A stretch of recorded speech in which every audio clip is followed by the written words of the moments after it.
کہ اب سے پہلے جب آپ سے کوئی مختصر سوال کیا گیا پہلی وحی اور غار حرا کا، تو آپ نے یہ فرمایا کہ بھئی یہ تو افسانہ ہے، اور اس کا صحرا جو ہے وہ ان بیچارے صوفیوں کے سر بھی ڈال دیا جو ابھی پیدا ہی نہیں ہوئے۔ سلامتی ہے ان آنکھوں پہ جو ہدایت پہ نظریں جمائے بیٹھی ہیں، ان کانوں پہ جو ذکر خیر کے منتظر رہتے ہیں، اور ان قدموں پہ جو ہدایت کی راہ پہ گامزن ہیں۔ غار حرا کا ہم نے ذکر کیا۔ غار حرا کے بارے میں روایات کے اندر بہت ساری چیزیں پہلی دفعہ سامنے آئیں، آپ نے بیان کیا۔ پہلا سوال غار حرا کے حوالے سے میں آپ سے پوچھنا چاہوں گا کہ اب سے پہلے جب آپ سے کوئی مختصر سوال کیا گیا پہلی وحی اور غار حرا کا، تو آپ نے یہ فرمایا کہ بھئی یہ تو افسانہ ہے، اور اس کا صحرا جو ہے وہ ان بیچارے صوفیوں کے سر بھی ڈال دیا جو ابھی پیدا ہی نہیں ہوئے۔ اب مجھے آپ بتائیے کہ جب آپ نے ابن ہشام کی روایت کو مان لیا اور یہ بات واضح ہوگی کہ غار حرا میں کچھ نہ کچھ ہوا ہے، آپ جاتے تھے، آبا کی روایت تھی، اعتکاف کرتے تھے، تو پھر یہ جو افسانے والی بات تھی اس کی حقیقت کیا ہے؟ غار حرا کیا بحث ایک غار ہے جس کا ذکر ہوتا تھا؟ یعنی یہ بتایا جا رہا تھا کہ ایک غار ہوا کرتا ہے اور فلاں پہاڑ پر یہ غار ہے، اس سے متعلق ایک روایت بیان کی جا رہی تھی۔ مجھ سے جو سوال کیا گیا تھا کیا وہ مکے کے غاروں کے بارے میں تھا؟ سوال یہ تھا کہ عام طور پر یہ مانا جاتا ہے کہ غار حرا میں پہلی وحی آئی، یہ مانا جاتا ہے کہ یہ سورہ الگ کی ابتدائی آیات تھیں، یہ بتایا جاتا ہے کہ اس میں یہ واقعہ پیش آیا، اس کی تفصیلات وہ ہیں جو ہم نے بخاری کی روایت کی صورت میں سامنے رکھی ہیں۔ اس کے بارے میں نے بالاجمال کہا تھا کہ یہ ساری داستان محض ایک داستان ہے، اس سے زیادہ کوئی حیثیت نہیں ہے اس کی۔ اسی چیز کو واضح کرنے کے لیے میں نے یہ گھنٹوں گفتگو کی ہے اور آپ کو یہ بتایا ہے کہ نہ غار حرا سے نبوت کی ابتدا ہوئی ہے، نہ وہاں پر پہلی وحی آئی ہے، نہ سورہ الگ پہلی سورہ ہے، اور خود روایتوں سے واضح کر دیا ہے کہ پہلی ملاقات بھی حرا پہاڑ پر کہیں پہاڑ کے وسط میں جب رسالت مآب صلی اللہ علیہ وسلم وہاں سے بیدار ہو کر آئے ہیں اس وقت ہوئی۔ تو اس وجہ سے یہ سارا پس منظر ہے جس کی اب میں نے وضاحت کر دی ہے، جس کو سامنے رکھ کر بالاجمال میں نے ایک جملے میں جواب دیا تھا کہ جس چیز کو آپ خیال کر رہے ہیں کہ وہ ایک واقعہ ہے وہ محض ایک افسانہ ہے۔ ٹھیک، آگے بڑھتے ہیں۔ کچھ غار حرا کے بارے میں غم صاحب عقلی علمی اشکالات آتے ہیں، طالبانہ سوالات میں چاہتا ہوں اس پہ بھی ذرا آپ کچھ رہنمائی فرمائیے۔ یہ بتائیے کہ رسالت مآب صلی اللہ علیہ وسلم کے آبا کی روایت تھی، غار میں جاتے تھے، اعتکاف کرتے تھے۔ یہ غار ہم تو وہاں گئے نہیں، جو لوگ گئے ہیں جو دیکھا ہم نے وہ یہ ہے کہ سنا ہے بہت اوپر جا کے بہت چھوٹی سی جگہ ہے، تو یہ اتنے لوگ ہوتے تھے، تو یہ غار میں جاتے کیسے تھے؟ اتنے لوگ وہاں بیٹھتے کیسے تھے؟ تمام لوگ غار میں کیوں جائیں گے؟ یعنی عربوں کے ہاں تو اب بھی یہ ہے، کبھی صحرا میں جا کے خیمے لگا لیتے ہیں، ممکن ہے کہ وہاں پر بھی کچھ لوگ اسی طریقے سے بیٹھ جاتے ہوں جا کے۔ ایک آدھ آدمی اگر کہیں خلوت میں بیٹھنا چاہتا ہے تو اس کے لیے وہ غار بہت کافی ہے، لیکن یہ کہ وہاں جا کر ہی سارا دن ڈیرے ڈالے رکھنا ہے، جس طرح کہ معلوم ہوا روایتوں سے کہ رسالت مآب صلی اللہ علیہ وسلم اگر وہاں تشریف لے گئے تو اپنے اہل و عیال کے ساتھ گئے، سیدہ نے وہاں کچھ لوگوں کو آپ کی تلاش میں بھیجا، تو اس سے تو صاف معلوم ہوتا ہے کہ اس کے گرد و پیش میں یا لوگ موجود تھے یا عام طور پر ہوتے تھے یا وہاں پر کوئی خیمے وغیرہ لگا کے بیٹھے ہوتے تھے۔ یہ ساری باتیں قیاس کی جا سکتی ہیں، لیکن سب کا جواب ان لوگوں کو دینا چاہیے جو ان تمام معاملات کی بنیاد ان روایات پر رکھ رہے ہیں۔ میں نے تو ساری یہ دراز نفسی اس لیے کیا کہ میں آپ کو یہ بتاؤں کہ ان روایات کی طرف التفات کی کوئی ضرورت ہی نہیں ہے۔ قرآن مجید نے بڑی وضاحت کے ساتھ تمام حقائق بتا دیے ہیں۔ یہ بتا دیا پہلی وحی کس طرح آئی، کس شان کے ساتھ آئی، یہ بتا دیا ہے کہ پہلی سورہ کون سی ہو سکتی ہے، یہ بتا دیا کہ اس کے بعد پھر پے در پے 6 صورتیں کون سی نازل ہوئیں۔ یہ خود قرآن مجید سے تدبر کر کے میں نے آپ کے سامنے دلائل کے ساتھ رکھ دیا۔ تو مجھے یہ بتائیے کہ اس کے بعد کیا ضرورت ہے، یہاں تک کہ فترہ کیسے آیا، اس فترہ کے بعد پھر سورہ مدثر کس طرح سے نازل ہوئی، وہ سب باتیں بھی واضح ہو گئیں، اور اس میں وہی تنہا مرفوع روایت ہے جابر بن عبداللہ رضی اللہ عنہ کی، جس میں کوئی بہت زیادہ اختلاف بھی نہیں ہے، صرف راوی حضرات نے ایک جگہ بات سمجھنے میں غلطی کی ہے۔ وہ روایت بالکل درست ہے، قرآن مجید نے جو کچھ بیان کیا اس کے مطابق ہے، وہاں روایت کی قرآن مجید کے ساتھ مطابقت بھی ہو جاتی ہے اور ایک تصویر بھی واضح آ جاتی ہے۔ اور اس میں بھی دیکھ لیجئے جب دوسری ملاقات ہوئی ہے تو اس میں یہ نہیں معلوم کہ کہاں ہوئی ہے، لیکن رسول اللہ صلی اللہ علیہ وسلم نے وہاں یہ حوالہ ضرور دیا ہے کہ پہلی ملاقات حرا کے پہاڑ پر ہوئی تھی۔ تو یہ حقائق ہیں، ان حقائق کو سامنے رکھ کر دیکھیے کہ میں کیا بات کہہ رہا ہوں اور کس چیز کو واضح کرنا چاہتا ہوں۔ ایک اور نقطہ نظر غار حرا کے اس پورے قصے کے بارے میں سامنے آتا ہے، اور وہ یہ کہ رسالت مآب صلی اللہ علیہ وسلم غار حرا میں نبوت ملنے کے بعد تشریف لے گئے، گویا یہ جو سچے خواب تھے اس میں ہی نبوت دینے کا فیصلہ کر لیا گیا، آپ کو یہ معلوم ہو گیا، اب آپ جاتے تھے غار حرا میں اور اس کے بعد کے جو واقعات ہیں وہاں پر ہوئے، اس پہ آپ کی کیا رائے ہے؟ اس کے بعد غار حرا میں جانے کی کیا ضرورت باقی رہ گئی؟ اب تو آپ کو ایک ذمہ داری دے دی گئی، آپ اٹھیں، لوگوں تک دعوت پہنچائیں، لوگوں کی تربیت کریں، ان کی تعلیم کا اہتمام کریں۔ میں نے آپ کے سامنے اس سے پہلے ایک روایت رکھی ہے کہ جب نماز پڑھنے کی بھی ضرورت پیش آتی تھی تو کبھی کبھی مکے کی گھاٹیوں میں نکل جاتے تھے۔ سیدنا علی بھی آپ کی مائیت میں تھے، اسی موقع پر ابو طالب سے ملاقات ہوئی. اس طرح کے اور واقعات بھی سیرت کی کتابوں میں ملتے ہیں. تو بعد میں اس کے جانے کی کیوں ضرورت پیش آ گئی؟ میں آپ سے عرض کروں کہ اگر بعد میں جانے کا یہ معاملہ ہوتا تو پھر اس کو بہت سے صحابہ بیان کرتے. ایسا کچھ نہیں ہوا. جس طرح ہوا ہے وہ میں نے آپ کے سامنے رکھ دیا ہے. اور میرے نزدیک اس میں ابن ہشام نے جس روایت کو قبول کیا ہے وہ بڑی حد تک قابل قبول ہے. اس پہ کوئی خاص اعتراض نہیں پیدا ہوتا. البتہ راوی حضرات کچھ تفصیلات میں جو چیزیں داخل کر دیتے ہیں وہ ممکن ہے وہاں بھی کوئی چیز داخل ہو گئی ہو، تاہم ایک عمومی تاثر اس سے بالکل درست قائم ہوتا ہے کہ رسالت مآب صلی اللہ علیہ وسلم دین ابراہیمی کی ایک روایت کے تحت معتکف ہوتے تھے. رسالت مآب صلی اللہ علیہ وسلم کے بارے میں کئی باتیں ہمیں تاریخ سے معلوم ہوتی ہیں. کبھی شرک نہیں کیا، کبھی بتوں کی پرستش نہیں کی. عام طور پر جو دین ابراہیمی کی اچھی روایات تھیں ان پر کاربند تھے. حج و عمرہ کا اہتمام بھی آپ نے نبوت سے پہلے کیا. یہ بات بھی بالکل واضح طور پر معلوم ہوتی ہے. اور بخاری کی روایت میں ہے کہ جو عام طور پر چیزیں حرمت حلت کے بارے میں مشتبہ ہو گئی تھیں ان میں بھی آپ بالکل صحیح جگہ پر تھے اور کبھی آپ نے کسی حرام چیز کی طرف ہاتھ نہیں بڑھایا. تو اس وجہ سے دین ابراہیمی کی روایت کے تحت کوئی عبادت ہو، کوئی ریاضت ہو، کوئی بندگی کا معاملہ ہو، کسی خاص چیز پر عمل ہو، کوئی اللہ کی راہ میں انفاق ہو، اس پر کوئی تردد نہیں ہونا چاہیے. اس لیے کہ آپ ابراہیم علیہ السلام کی اولاد میں سے ہیں اور ملت ابراہیمی کے اندر پیدا ہوئے. ٹھیک ہے. ہم سب ایک کردار زیر بحث آیا، دونوں روایتوں میں وہ کردار سامنے آتا ہے، ابن ہشام کی سیرت میں بھی بخاری میں بھی، وہ ہے ورقہ بن نوفل کا. کچھ سوالات اس سے متعلق بھی ہیں، میں چاہتا ہوں اس میں بھی آپ رہنمائی فرمائیے. پہلا جو ایک علمی عقلی سوال ذہن میں آتا ہے کہ ہم عام طور پہ سمجھتے ہیں کہ مسیحی ہوں یا یہودی ہوں حرم کے ساتھ ان کا کوئی تعلق نہیں ہوتا. اگر یہ نصرانی تھے تو یہ حرم کا طواف جو ہے وہ کیوں کر رہے تھے؟ اور جب ان کو یقین ہو گیا کہ آپ صلی اللہ علیہ وسلم سچے پیغمبر ہیں تو پھر یہ ایمان کیوں نہیں لے کر آئے؟ پہلی بات کا جواب یہ ہے کہ عرب میں جو لوگ تھے وہ اس بات سے بہت اچھی طریقے سے واقف تھے کہ یہ ابراہیم کا بنایا ہوا گھر ہے. وہ اس بات کو جانتے تھے کہ یہ عمرہ، یہ حج ابراہیم علیہ السلام کی قائم کردہ روایت ہے. ان کے ہاں ملت ابراہیم یا دین ابراہیمی جس کو کہا جاتا ہے اس کے تمام احکام سے واقفیت تھی. میں نے اپنی کتاب میزان میں وہ پورا پس منظر بیان کیا ہے اور یہ بتایا ہے کہ وہ نماز کا اہتمام کرتے تھے، وہ روزے رکھتے تھے، وہ حج و عمرہ کا اہتمام کرتے تھے، وہ زکوٰۃ دیتے تھے. ان چیزوں سے وہ واقف تھے. جمعے کیا تک کا اہتمام ہوتا تھا دارالندوہ میں، اس کا خطبہ دیا جاتا تھا. اسی طرح سے نکاح، طلاق، اس طرح کی تمام روایات موجود تھیں. تو جب کوئی شخص جو اس پس منظر سے تعلق رکھتا ہے وہ نصرانی ہوگا تو بیت اللہ کو چھوڑ دے گا، اپنی ابراہیمی روایت سے دستبردار ہو جائے گا. نصرانی ہونے کا مطلب یہ تھا کہ ان کا تعارف ان کتابوں سے ہو گیا جو سیدنا ابراہیم علیہ السلام کے بعد نازل ہوئی. اچھا. ان کو یہ معلوم ہو گیا کہ پیغمبر اس کے بعد بھی آتے رہے ہیں. انہوں نے ان پیغمبروں کی تعلیمات کو پڑھنا شروع کر دیا. اور نصرانی ہونے کے بعد انہوں نے کیا کیا؟ کیا نماز چھوڑ دی؟ کیا روزہ چھوڑ دیا؟ کیا دین کے احکام پر عمل کرنا چھوڑ دیا؟ ان میں سے کون سی چیز ہے جس سے انجیل روکتی ہے؟ تو یہ تصور کیوں کیا جائے کہ جس طرح کے نصرانی آج ہم دیکھتے ہیں وہ بھی اسی طرح کے نصرانی ہوں گے؟ وہ دین ابراہیمی کی روایت میں اور ابراہیمی ہدایت کے پس منظر میں کھڑے ہوئے ان سب چیزوں کا مطالعہ کر رہے تھے، ان سے ہدایت لے رہے تھے. بالکل اسی طرح جس طرح ہم رسالت مآب صلی اللہ علیہ وسلم پر ایمان رکھتے ہیں، ہم قرآن پر عمل کرتے ہیں، آپ کی سنت کی پیروی کرتے ہیں، لیکن اس کے ساتھ تورات کو بھی پڑھتے ہیں، زبور کو بھی پڑھتے ہیں.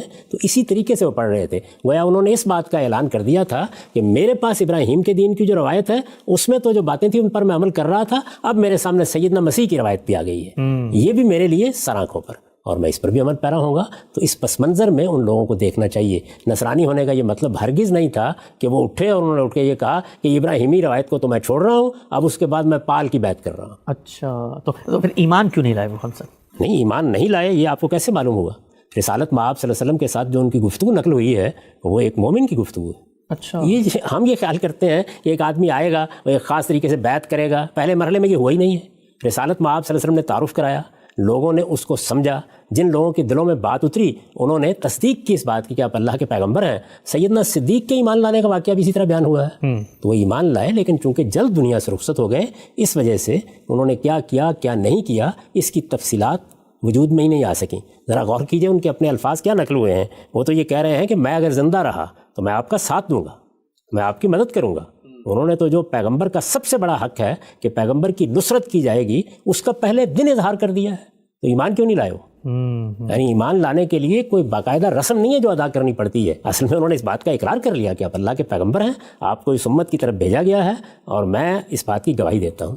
یہی وہ چیز ہے. ہم جب ایمان لاتے ہیں تو کیا کہتے ہیں؟ یہ کہتے ہیں کہ میں اس بات کی گواہی دیتا ہوں کہ اللہ کے سوا کوئی الہ نہیں ہے اور محمد صلی اللہ علیہ وسلم اللہ کے رسول ہیں. یہی بات تو انہوں نے کہی ہے رسالت مآب صلی اللہ علیہ وسلم کے سامنے.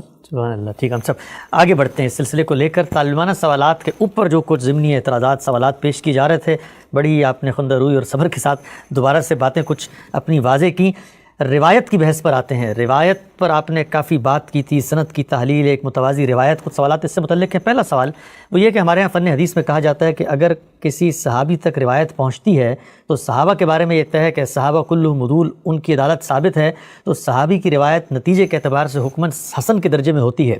اب بخاری کی روایت تو حسن درجے کی ہے, ابن ہشام کی روایت ایک تابعی سے نقل ہو رہی ہے. سوال میرا آپ سے یہ ہے کہ پورے ذخیرہ حدیث کے اندر سیدہ عائشہ سے عروہ بن زبیر کی روایت تو آگے بھی لوگ لے رہے ہیں, شائع و زائع بھی ہے. یہ ابن ہشام کی روایت میں جو بات, یہ جو پرسپیکٹو سامنے آیا تھا کہ کوئی خودکشی کا ذکر بھی نہیں ہے, کوئی اس طرح کی اور باتیں بھی نہیں ہیں, کوئی ایک کتاب اگر آپ نام لے سکیں کہ ابن ہشام کی روایت کی تائید میں بھی کوئی دوسرا تاریخی ذخیرہ, کوئی حدیث کی کتاب, کوئی کم سے کم موقوف روایت ہی کھڑی ہوئی ہو تاکہ لوگوں کو یہ پتہ چل سکے کہ محض ایک واقعہ نہیں ہے جو نقل ہو رہا ہے. یہاں چند چیزیں ہیں جن کو اس فن کے لحاظ سے سمجھ لینا چاہیے.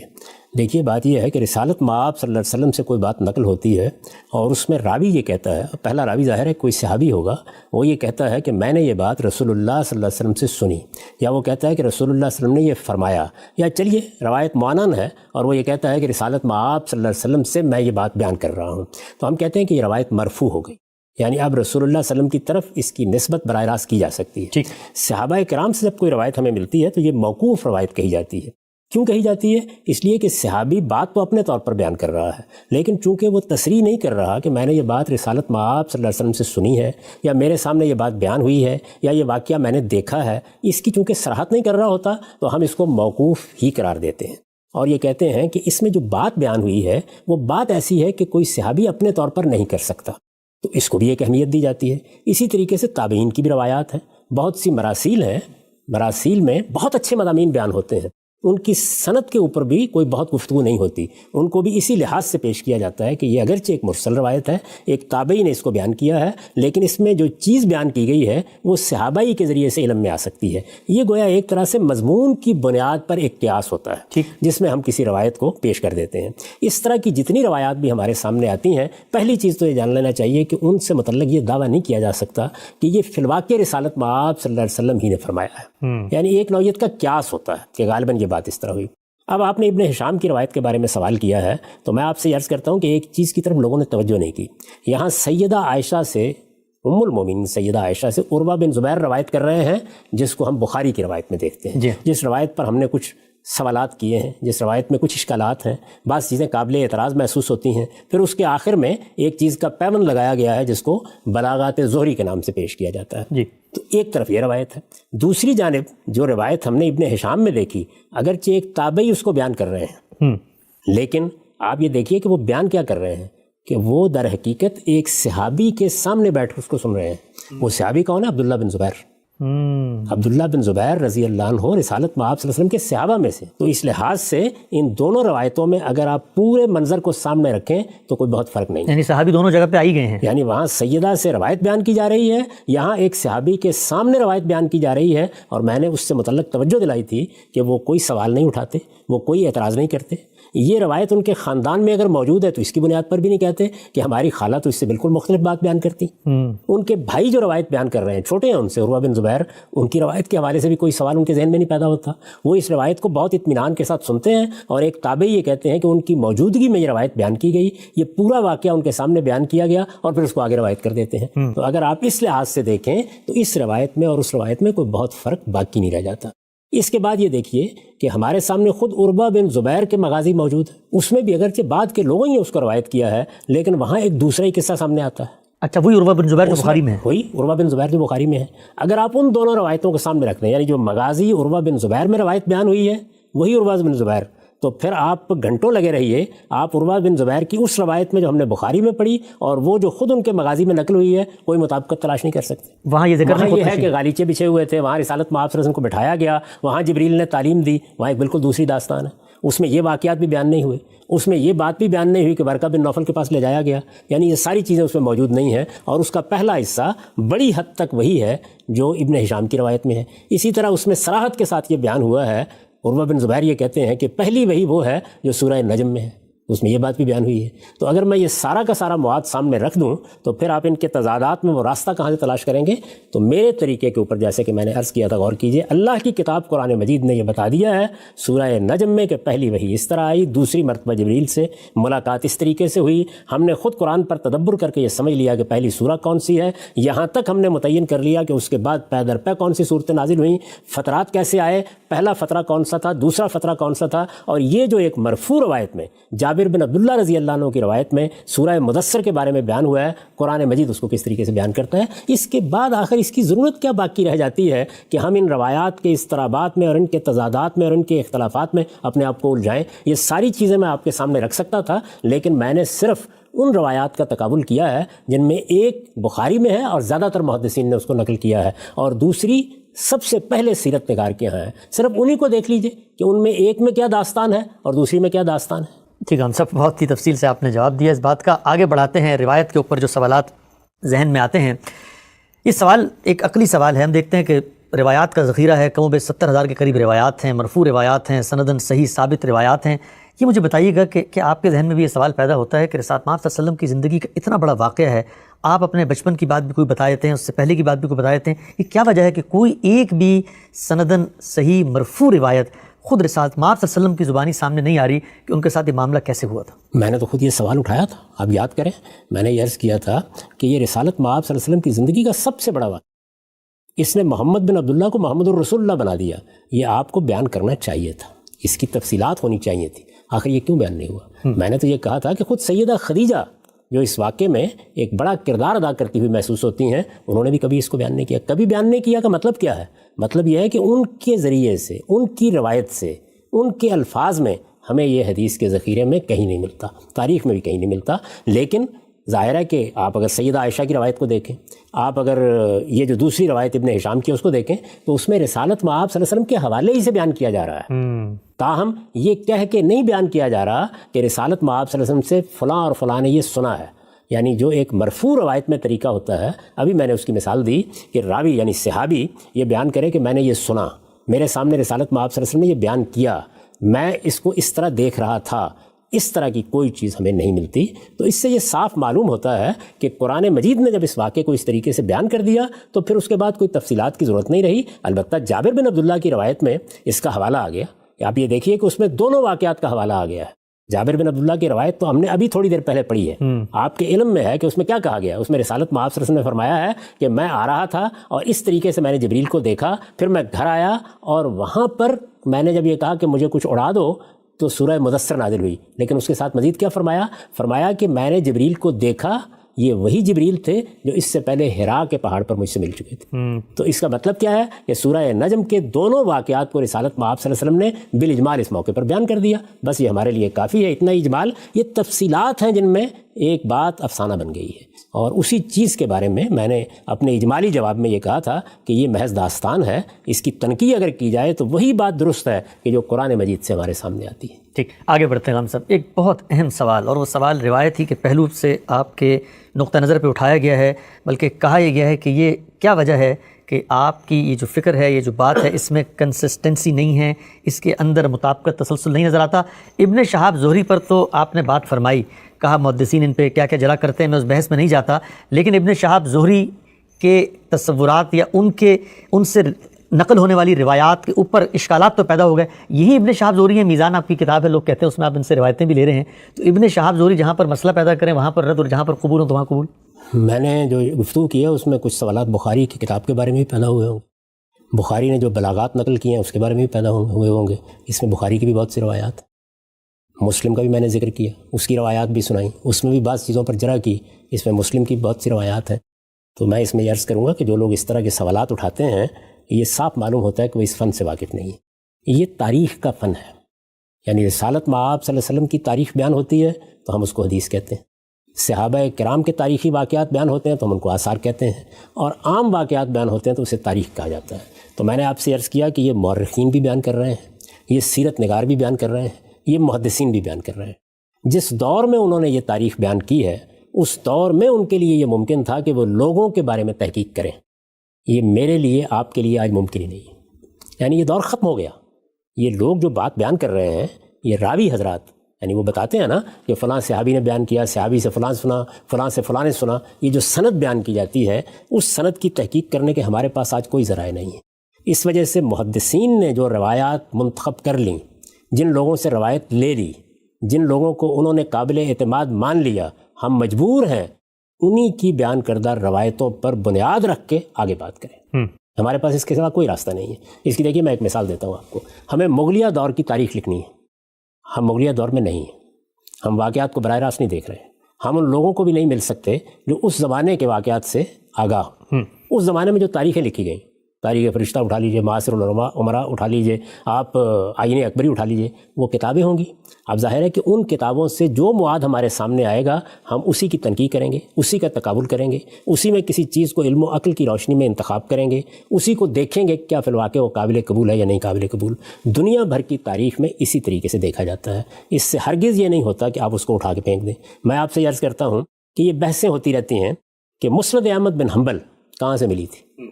یعنی ایک تو یہ ہے نا کہ مسند احمد بن حنبل میں امام احمد بن حنبل یہ بیان کر رہے ہیں کہ یہ روایتیں مجھے کہاں سے ملی ہیں. خود کتاب ترتیب پا گئی، روایتیں لکھ دی گئیں، کتاب کہاں تھی؟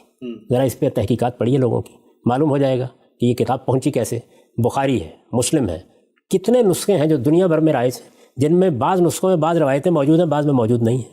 موطا امام مالک، ہمارے ہاں اس کا ایک نسخہ رائج ہے، اگر آپ مغرب میں دیکھیں تو ایک دوسرا نسخہ رائج ہے، اور بہت سی اس کی روایتیں موجود ہیں. ان میں کسی جگہ پہ کچھ کو اضافہ ہوا ہے، کوئی چیز نہیں ہے، کوئی چیز اس میں داخل ہو گئی. اسی طرح کاتب حضرات لکھتے رہے ہیں. تو یہ ساری تحقیق کرنے کے بعد اگر فرض کیجئے میں یہ کہوں کہ ان کتابوں کو دریا برد کر دیا جائے تو یہ صحیح رویہ ہوگا؟ نہیں. دیکھیے یہ انسانی کام ہے. اس میں اگر ہمارے محدثین نے ابن شہاب زہری پر اعتماد کر کے ان کی روایتیں لی ہیں تو ہمیں ان روایتوں کو اب دیکھنا اور پرکھنا ہے. اب یہ اصول نہیں قائم کیا جا سکتا کہ ہم چونکہ بخاری میں یہ غلطی محسوس ہو رہی ہے تو بخاری کو اٹھا کر پھینک دیں، مسلم میں یہ غلطی محسوس ہو رہی ہے تو اس کو اٹھا کے پھینک دیں. محدثین تبصرہ کریں گے کہ مسلم کی کتاب تو شیعہ راویوں سے بھری پڑی ہے. اب آپ سننی ہے مثال کے طور پر، تو آپ نے کہا کہ ہم تو اس کو سننے کے لیے تیار نہیں ہیں.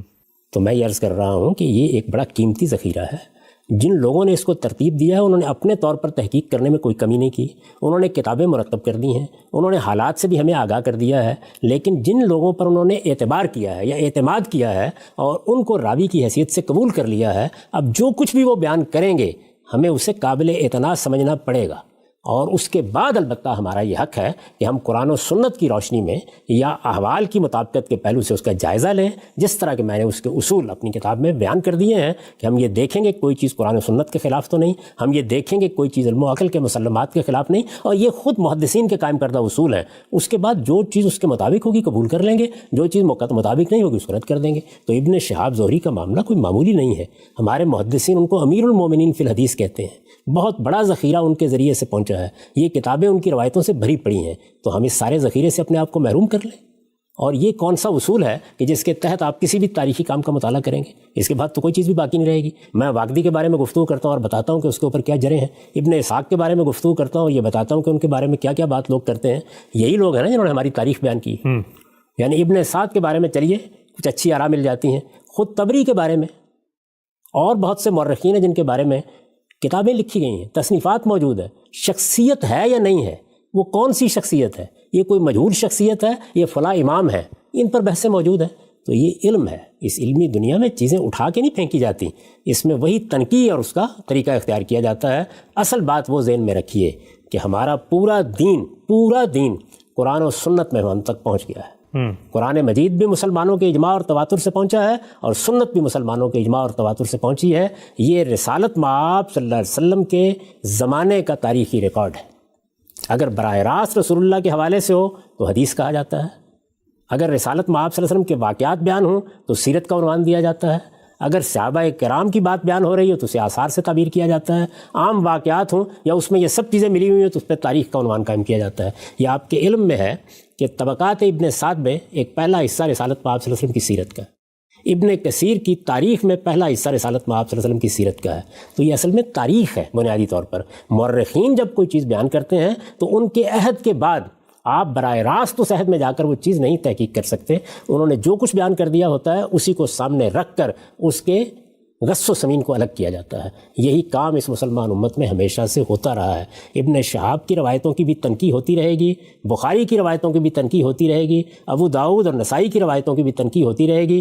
کسی کو ہم قبول کریں گے، کسی کو ہم رد کریں گے، لیکن کیا یہ کوئی الٹپ کام ہے؟ انہی اصولوں کی بنیاد پر جو خود محدثین نے بیان کیے ہیں، یعنی کہیں سند پر گفتگو کریں گے، کہیں اتصال پر گفتگو کریں گے، کہیں حفظ و اتقان پر گفتگو کریں گے، اور کہیں خود متن پر گفتگو کر کے دیکھیں گے کہ اس میں کوئی چیز علم و عقل کے مسلمات کے خلاف تو نہیں، ان میں تضادات تو پیدا نہیں ہو گئے۔ یہ تنقیح کا کام ہے جو مسلمان امت کے علماء پچھلی 14 صدیوں میں کر رہے ہیں۔ ہم اصل میں واقعات، قصے اور کہانیاں سننے کے عادی ہیں، اس علم میں کبھی ہم داخل ہی نہیں ہوئے۔ اس وجہ سے کسی ایک راوی پر، کسی ایک شخصیت پر تنقید کے 2 لفظ بولے جائیں تو فرمایا جاتا ہے اچھا یہاں تنقید کر رہے ہو تو فلاں جگہ کیوں قبول کر رہے ہو؟ تو یہ صحیح بات نہیں ہے۔ اس علم کو سمجھنا چاہیے، اس کی نوعیت کیا ہے۔ تاریخی ریکارڈ مغرب کا ہو، مشرق کا ہو، ہمارا ہو یا کسی اور قوم کا ہو، اسی طرح سے ایک دور میں مرتب ہوتا ہے، اسی طریقے سے اس کی تحقیق تنقید ہوتی ہے۔ ہمارے محدثین نے بڑا غیر معمولی کام کیا ہے۔ یعنی آپ دیکھیے وہ کون سی قوم ہے کہ جو اس طریقے سے آپ کو ہزاروں لوگوں کے بارے میں یہ بتائے کہ ان کی سیرت کیا تھی، ان کا کردار کیا تھا۔ یہ جو باتیں میں نے آپ کے سامنے رکھی ہیں، یہ سب وہی محدثین بتا رہے ہیں۔ یہ محدثین ہیں جو یہ کہہ رہے ہیں کہ بلاغات ظہری واہی ہوتے ہیں۔ یہ محدثین ہیں جو یہ بتا رہے ہیں کہ ان کی مراسیل بمنزلت الری ہوتی ہیں۔ یہ محدثین ہیں جو یہ بتا رہے ہیں کہ یہ تدلیس کرتے ہیں۔ محدثین ہیں جو یہ بتا رہے ہیں کہ یہ ادراج کرتے ہیں۔ لیکن اس سب کچھ کے باوجود ان کا اسسمنٹ یہی ہے کہ ان کی روایتیں بحیثیت مجموعی قابل اعتماد ہیں، اور انہوں نے ان سے روایتیں لی ہیں، بلکہ ان کو ایک غیر معمولی حیثیت دی ہے، جس طرح کہ ساری امت بخاری کو دیتی ہے، جس طرح کہ مسلم کو دیتی ہے۔ تو محدثین نے اپنے روات میں جب امام ابن شہاب زہری کو یہ مقام دے دیا ہے تو اب میں ان کو اٹھا کے پھینک دوں گا، اور اگر پھینک دوں گا تو ایک غیر علمی رویہ اختیار کروں گا۔ لہٰذا اب ہم مجبور ہیں کہ ایک ایک روایت کو الگ الگ دیکھیں۔ نہ ساری بخاری اٹھا کر بحیرہ عرب میں پھینکی جا سکتی ہے، نہ مسلم، نہ حدیث کا یہ ذخیرہ، نہ تاریخ کی کتابیں۔ ان میں سے ہر چیز کو اس کی الگ حیثیت سے دیکھ کر تحقیق کی جائے گی، اور جس طرح سے میں نے آپ کے سامنے یہ مواد رکھا ہے ایسے ہی دیکھا جائے گا کہ ان میں تضادات تو نہیں، اسی طرح کے دیکھا جائے گا کہ اس میں کیا کیا روایتیں سامنے ہیں، کیا مواد ہمارے سامنے آ گیا ہے۔ جو چیز ان تمام معیارات پر پوری اترے گی قبول کر لی جائے گی، جو نہیں پوری اترے جائے گی اس کے بارے میں اپنے تردد کا، توقف کا اظہار کر دیا جائے گا، اور بعض صورتوں میں رد بھی کر دی جائے گی۔ ٹھیک، ہم سب بہت ہی خوبصورتی سے اور بڑی تفصیل سے آپ نے اس موقف کو واضح کیا کہ ابن شہاب زہری کی روایات اگر کسی دوسرے مقام پر آپ قبول کرتے ہیں تو اس کے پیچھے کیا نقطہ نظر ہے۔ ایک نقطہ ذرا واضح کیجیے گا، قارئین کی یہاں پر دلچسپی ہوگی۔ ہم عام طور پہ خیال کرتے ہیں کہ حدیث پر غور و فکر ہو رہا ہے، روایتیں ضعیف بھی ہیں، موضوع بھی ہیں، محدثین حکم لگا رہے ہیں، لیکن صحیح بخاری امت میں اس کا جو مقام ہے، سوال میرا آپ سے یہ ہے کہ کیا صحیح بخاری کی کچھ اور روایتیں بھی کبھی کسی محقق عالم نے، کسی مفسر نے، کسی محدث نے اس پر کچھ سوال اٹھایا؟ کیونکہ کہا ہی جاتا ہے کہ 3 لاکھ روایتیں تھیں، ان میں تنقیح کر کے یہ چند ہزار جمع کی گئی ہیں، نام بھی جامع صحیح ہے، تو اب کیا کبھی کسی نے صحیح بخاری کی بھی کوئی روایت رد کی ہے کیا؟ صحیح بخاری کی روایات پر جب سے وہ وجود میں آئی ہے لوگ تنقید کرتے رہے۔ اچھا، دارقطنی کی تنقیدات سے کون واقف نہیں ہے؟ ابن حجر نے، یہ آپ جانتے ہیں کہ اپنی شرح میں ان کے اعتراضات کا جواب دیا ہے۔ اس کے بعد بھی ہر دور میں لوگ اس کی تنقید کرتے رہے ہیں۔ ہمارے اپنے زمانے میں بہت سے اہل علم ہیں جنہوں نے بخاری کی روایات پر اعتراضات کیے ہیں، تو اس وجہ سے یہ سلسلہ بھی اسی طریقے سے جاری رہے گا۔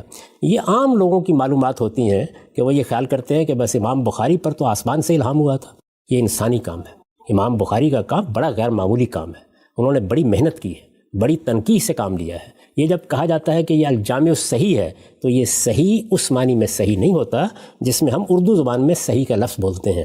یہ در حقیقت محدثین کی اصطلاح ہے۔ یعنی اگر کسی روایت کے بارے میں تحقیق سے یہ معلوم ہو جائے کہ اس کے راوی کے کردار پر کوئی حرف نہیں ہے، اگر یہ معلوم ہو جائے کہ اس کی سند میں اتصال ہے، یعنی کہیں کوئی تاریخی خلا واقع نہیں ہو رہا، اگر یہ معلوم ہو جائے کہ حفظ و اتقان کے لحاظ سے اس پر کوئی بات نہیں کہی جا سکتی، اور کسی محدث نے اس میں کسی علت کی نشاندہی بھی نہیں کی، تو اس کو صحیح کہا جاتا ہے۔ چنانچہ یہ ایک اصطلاح ہے، اس علم کو سمجھنا چاہیے، اور یہ امام بخاری کا انسانی کام ہے۔ جب آپ امام بخاری کی کتاب کا اور امام مسلم کی کتاب کا مطالعہ کرتے ہیں تو آپ پر یہ حیرت انگیز انکشاف ہوتا ہے کہ اگرچہ دونوں استاد شاگرد کا تعلق بھی رکھتے ہیں، لیکن امام بخاری کی روایتوں کو بعض موقعوں پر امام مسلم نے قبول نہیں کیا۔ مسلم میں ایسی روایتیں ملتی ہیں جن کو امام بخاری نے قبول نہیں کیا، بلکہ امام بخاری کے اصول پر مسلم نے اپنے مقدمے میں بڑی سخت تنقید کی ہے، اور سخت الفاظ میں تنقید کی ہے، اگرچہ وہ ان کی حد درجہ عزت کرتے ہیں، حد درجہ احترام کرتے ہیں۔ تو یہ علم کی دنیا ہے، اس میں یہ بات نہیں ہوتی کہ فلاں محقق نے کام کیا ہے تو اب اس کا ہر حرف ہمارے لیے اللہ کی کتاب کے برابر ہو گیا ہے۔ اس طرح کی باتیں کہ یہ اللہ کی کتاب کے بعد صحیح ترین کتاب ہے، یہ محض جذبات کا اظہار ہوتا ہے۔ علم کی دنیا میں اس کی کوئی حیثیت نہیں ہے۔ تو بخاری کا کام بہت بقی ہے، بہت غیر معمولی ہے، بہت قابل احترام ہے، لیکن یہ تاریخی تنقید کا کام ہے، اور یہ تاریخی تنقید ہر شخص پر ہوتی رہے گی. ایک دن کے لیے بھی اس امت میں یہ کام بند نہیں ہوا, یہ قیامت تک بند بھی نہیں ہو. ٹھیک ہے صاحب, بہت ہی تفصیل سے آپ نے تمام سوالات کا جواب دیا. آغاز میں نے کیا تھا پیغمبر کو اگر اضطراب ہوا اس پر جو اشکالات تھے, پھر پیغمبر کے ہاں کوئی صحیح, کوئی تگ و دو, کوئی تمنا آرزو نہیں ہوتی, اس پر اشکالات رکھے. غار حرا, ورقہ بن نوفل اور روایات کے حوالے سے جو چیزیں سامنے آتی تھیں. آخری سوال جو میں سامنے رکھنا چاہتا ہوں وہ یہ ہے کہ سورہ نجم کی بنیاد پر آپ نے اس پورے واقعے کی یا اس پورے تصور کی بنیاد کہ وہی آئی تو کیسے آئی اور پیغمبر نے کیا رد عمل ہے جس کا اظہار کیا. سورہ نجم کے بارے میں سوال ہے کہ یہ کیوں نہیں کہا جا سکتا کہ سورہ نجم کے اندر جو 2 واقعات بیان ہوئے ہیں جبریل سے ملاقات کے, وہ آپ کو نبوت ملنے کے بعد کے کوئی واقعات ہوں. یہ سورہ نجم میں کہاں لکھا ہوا ہے کہ پہلی وحی جب پہلی دفعہ آئی زندگی میں صلی اللہ علیہ وسلم کو تو وہ یہ واقعہ ہے؟ سورہ نجم میں تصریح کیسے ہوئی؟ سورہ نجم جس پس منظر میں یہ بات بیان کر رہی ہے اس میں اس کا کوئی امکان ہی نہیں ہے. وہاں یہ بیان کیا جا رہا ہے کہ یہ خدا کا پیغمبر ہے, اس نے جو بات کہی ہے یہ اس نے اپنی خواہش سے نہیں کہہ دی. یہ جو قرآن مجید تمہارے سامنے پیش کر رہا ہے یہ اللہ کی کتاب ہے اور اس کی جانب وحی کی گئی ہے. ظاہر ہے کہ رسالت میں آپ صلی اللہ علیہ وسلم کی نبوت پر استدلال کیا جا رہا ہے آپ کے مخاطبین کے لیے. اس میں حوالہ دیا گیا ہے کہ اس پیغمبر کو تو یہ وحی اس طرح ملی ہے, اس کی جبریل کے ساتھ اس طرح ملاقات ہوئی ہے, اس کو اس طرح سے یہ کتاب دی گئی ہے. تو یہ بات کیا 10 سال بعد ہوگی؟ اچھا, وہ تو شروع کے واقعات ہی کا جواب. اگر وہ پہلا واقعہ نہیں ہے تو پھر یہ واقعہ استدلال بنے گا کیسے؟ یہ تو پہلا واقعہ ہی ہونا چاہیے. اور پھر اس کے بعد خود ان الفاظ کو دیکھیے, وَلَقَدْ رَآهُ نَزْلَةً أُخْرَىٰ. خود رسالت باب صلی اللہ علیہ وسلم کی میں نے روایت آپ کے سامنے رکھی مسلم سے, جس میں آپ بیان کرتے ہیں کہ میں نے 2 ہی مرتبہ جبریل کو اس طرح سے دیکھا ہے کہ وہ اپنی اصل صورت میں سامنے آئے. وہ اگر پہلی بار اصل صورت میں نہیں آئیں گے اور وہ اعتماد اور وہ اذعان نہیں ہوگا کہ مجھے نبوت دی گئی ہے اور میرے پاس اللہ کا فرشتہ آیا ہے اور میں نے فرشتے کو اس کی اصلی صورت میں دیکھا ہے, تو بات کے زمانوں میں کیسے ہو جائے گا؟ تو اس وجہ سے یہ بات ہی صحیح نہیں ہے. اور پھر یہ دیکھیے کہ یہ سورہ بھی بیان کر رہی ہے کہ رسالت باب صلی اللہ علیہ وسلم نے جبریل امین کو اصل صورت میں دیکھا. روایت بھی یہ بیان کر رہی ہے کہ رسالت باب صلی اللہ علیہ وسلم یہ فرما رہے ہیں کہ 2 ہی مرتبہ میں نے اصل صورت میں دیکھا ہے. اور پھر آپ نے خود دیکھا جابر بن عبداللہ کی روایت میں کہ خود رسول اللہ صلی اللہ علیہ وسلم نے یہی حوالہ دیا. آپ نے فرمایا کہ پہلی بار میں نے غار حرا کے پہاڑ پر دیکھا تھا اور دوسری مرتبہ اسی فرشتے کو میں نے اس طرح راستے میں چلتے ہوئے دیکھا. تو 2 ہی واقعات. روایات بھی وہی کہہ رہی ہیں, قرآن بھی وہی کہہ رہا ہے, سورہ نجم کا مطالعہ بھی یہی ہمارے سامنے حقیقت رکھتا ہے. اس وجہ سے اس پہ تو 2 رائے نہیں ہو سکتی. ٹھیک ہے صاحب, بہت تفصیل سے آخری قسط میں پہلی وحی اور غار حرا کے حوالے سے 9 اقساط پر مشتمل تبادلہ خیالات, آپ کے طالبانہ سوالات اور ان طالبانہ سوالات کی بنیاد پر جو ایک رائج نقطہ نظر ہے اس سے مختلف آراء کی بنائے استدلال واضح ہوئی. ہر بحث کے آخر میں میں یہ ذکر کرتا ہوں اور چاہتا ہوں کہ آپ اپنے جذبات کا اظہار کریں.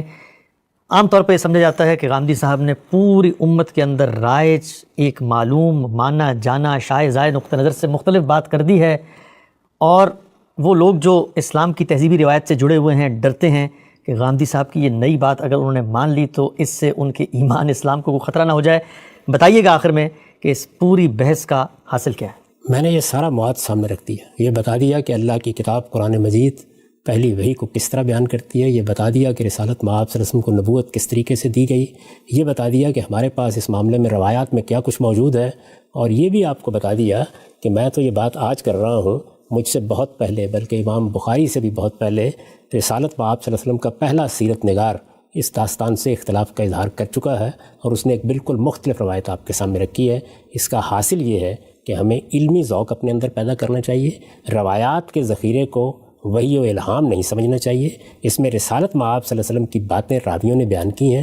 بیانات میں بہت سے ترددات داخل ہو گئے ہیں, اضطرابات پیدا ہو گئے ہیں, تضادات واقع ہو گئے ہیں, راویوں کے تصرفات اس میں داخل ہو گئے ہیں. ان کی تنقیح کرنے کا کام جاری رکھنا چاہیے. اگر ہم یہ تنقیح نہیں کریں گے تو ہمارے پاس وہ روشنی دھندلا جائے گی جو ہمیں اللہ کی کتاب نے دی ہے. اللہ کی کتاب ہم سے یہ تقاضا کرتی ہے کہ مجھے آخری رہنما بنا کر اور حکم بنا کر باقی سارے ذخیرے پر غور کرو. اگر یہ رویہ ہمارے اندر پیدا ہو جائے تو میں آپ سے سچ عرض کرتا ہوں کہ اس کے بعد ہمارے پاس اتنی بڑی چیز ہے اللہ تعالیٰ کی کتاب کی صورت میں کہ یہ کچھ تشتت و افتراق جو روایات سے پیدا ہوتا ہے یہ ختم ہو جائے گا. ہم صاحب ہمارا وقت یہاں پہ مکمل ہوتا ہے.